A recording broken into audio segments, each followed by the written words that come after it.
Dateline, September 6, 1993. Simtex and Microprose team up to build a 4X strategy game that will go on to be hailed along the legendary civilization as a pillar of the genre. Master of Orion.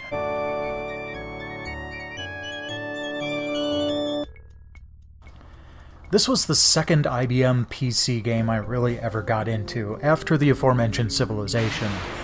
So many hours whiled away trying to outwit and out-colonize the other guy on our old 486. You start out by selecting one of the available races, each with their own special traits. Sadly, I tend to choose my race more to remove one from AI control rather than choose what I truly want, but the Zakra aren't too shabby with their double population growth. So the rest of the galaxy will populate with a random selection of the leftover races, and you get plopped down on your new homeworld. Since I was playing evolved lizards, I went with the only logical choice, Dino Hatton. From there, you need to build your empire.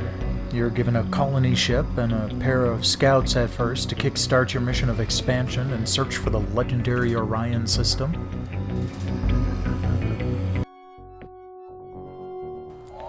But from there, the galaxy is your oyster. Will you focus on the research, production, planetary defense, or shipbuilding? They're all represented by rather simple sliders on the main screen when you've got a system selected. After a while, you'll start encountering other races. The interactions are pretty sparse in Mu.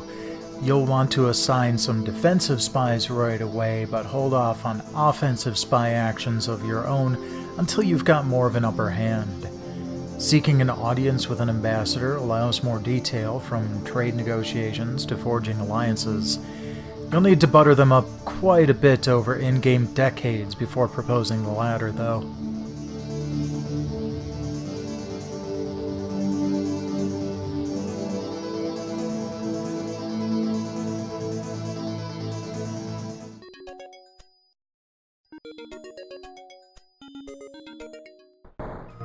There's really only one victory condition in this game: complete domination. So, once you've decided an opponent needs to go, it's time to build up your fleets and have at 'em. Mu is an odd one in this regard. You might be inclined to build the biggest, baddest ship you can possibly build in a reasonable amount of time, but because of how the game handles attack and defense and hit points, your best bet is actually just to build a ridiculous stack of tiny ships and send them into the fray.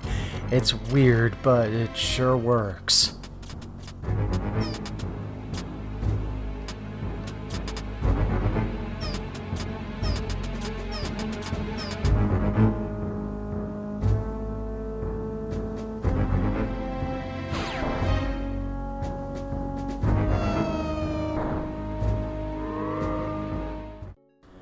I have many fond memories of this game, and I'm terribly pleased it's so easily obtainable nowadays through the likes of good old games.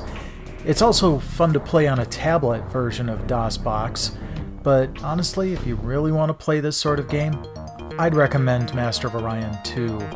There's a recent remake of the original as well, but I only just recently picked it up in a Steam sale. Maybe I'll play that on Twitch at some point.